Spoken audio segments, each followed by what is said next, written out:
সেদিন আমরা চলে গিয়েছিলাম আমার আম্মুর কলিগের মেয়ের বাসায়। আসসালামু আলাইকুম everyone, welcome back to my new blog video. কেমন আছো তোমরা সবাই? আশা করি তোমরা সবাই অনেক বেশি আছো। সেদিন আপুর বাসায় যাওয়ার সময় একটা কাহিনী হয়েছিল যে আমরা আপুর বাড়ি রাস্তায় হারিয়ে ফেলছিলাম। আমাদের এক স্যার এসে আমাদেরকে সেখান থেকে নিয়ে আপুর বাসায় যায়। তারপর আপুর বাসায় এসে খাওয়া দাওয়া করি, আর তখনকার সেই ক্লিপগুলো নেওয়া হয়নি। আপুর বাসার পাশে এরকম একটা নদীর বড় ঘাট আছে, তো সেখানে ঘুরতে গিয়েছিলাম আমরা সবাই মিলে। তো এই যে দেখতেছো একটা বাচ্চা কি সুন্দর করে গোসল করতেছে, তো আমি সেই বাচ্চাটারও একটু ক্লিপ নিলাম। এবং এখানে কি সুন্দর করে নৌকাও চলতেছিল, তো নৌকাটার একটু দূর থেকে ক্লিপ নিচ্ছিলাম। আসলে নৌকাটা মূলত এপার থেকে ও পারে যাওয়ার জন্য, যেহেতু আপুদের, তাই আমরা একটু নৌকাটাতে করে ঘুরতে যাচ্ছিলাম এই পাশ থেকে ওই পাশে দেখার জন্য যে আসলে কি আছে। এই তো আমি যাচ্ছিলাম নৌকাটাতে, সাঁকোর উপর দিয়ে হেঁটে হেঁটে নৌকাটার উপর।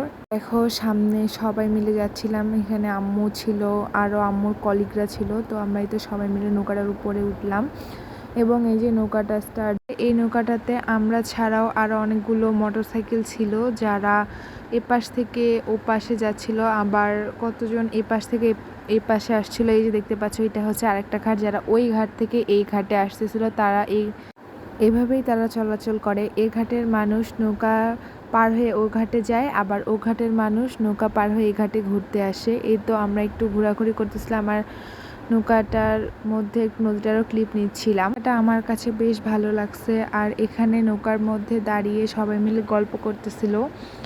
তো নৌকাটা যতক্ষণ আসলে এপারের মানুষ যতক্ষণ নৌকাটাতে না উঠবে ততক্ষণ নৌকাটা চলবে না।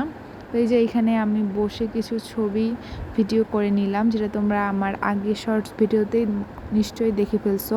আমরা সেখান থেকে তাদের বাসায় চলে আসি। আর এই যে এখানে যে মাটির কলসিগুলা বা টব দেখতে পাচ্ছ, এগুলো তারা নিজের হাতে বানাইছে এবং এগুলোতে তারা ধান বা চাল এগুলো সংরক্ষণ করে। আপুদের এখানে মোস্ট ফেভারেট এবং ভাইরাল খাবার হচ্ছে কালাই রুটি। আসলে এটা আমি আগে কখনোই ট্রাই করি নাই। আমাদের জন্য এই কালাই রুটিটা তৈরি করতেছিল, আর আমি দাঁড়িয়ে দাঁড়িয়ে সেটার একটু ক্লিপ নিলাম যে আসলে এটা কীভাবে তৈরি করে। তোমরাও দেখো যে কালাই রুটি আসলে তারা কীভাবে তৈরি করতেছে। তোমরা কে কে এই কালাই রুটিটা খাইছো অবশ্যই কমেন্ট করে জানাইও। কালাই রুটি খাওয়ার জন্য মূলত এখানে 4-5 রকমের ভর্তা ছিল, কিন্তু আমি আসলে ওইগুলোর ক্লিপ নিইনি। আমি ওনার কালাই রুটি বানানোর স্টাইলের ভিডিওটাই করছি। এই কালাই রুটিটা মূলত হাত দিয়েই তৈরি করা হয়। এটা তৈরি করার জন্য কোনো কিছুর প্রয়োজন হয় না, এটা জাস্ট হাত দিয়ে তৈরি করলেই হয়ে যায়। তো এই তো দেখতেছিলাম যে আস্তে আস্তে এটা হাত দিয়ে তারা কিভাবে যেন গোল করতেছিল। আসলে আমরা যেটা পারি না ওটা আসলে আমাদের কাছে দেখতে, কেউ যদি পারে আর সেটা দেখতে আমাদের কাছে বেশ ভালোই লাগে। আমি ভালোই এনজয় করতেছিলাম এটা দেখার সময়। যেটা মূলত রাজশাহী বা নওগাঁ জেলার ওদিকের মানুষ আসলে বেশি পছন্দ করে এবং তাদের এটা অনেক পছন্দের একটা খাবার। এটা বেশিরভাগ ঠান্ডার সময়ই খাওয়া হয়, কিন্তু আমরা যেহেতু তারা ধাপে ধাপে কি সুন্দর করে যেন কালাই রুটিটাকে তৈরি করছে তোমরা দেখো, একদম হাতের স্পর্শে, এছাড়া আর অন্য কিছু এখানে ব্যবহার করেনি। এটা দেখে আমার কাছে বেশ ভালো লাগছে যে হাতের তৈরি কালাই রুটি, এটা খেতেও বেশ মজাই লাগছিল। এবং এটা মূলত ভর্তা 3-4 রকমের আর হাঁসের মাংস দিয়ে সচরাচর খাওয়া হয়। তো এই যে কালাই রুটিগুলো ভাজার পরে এরকম হয়েছে।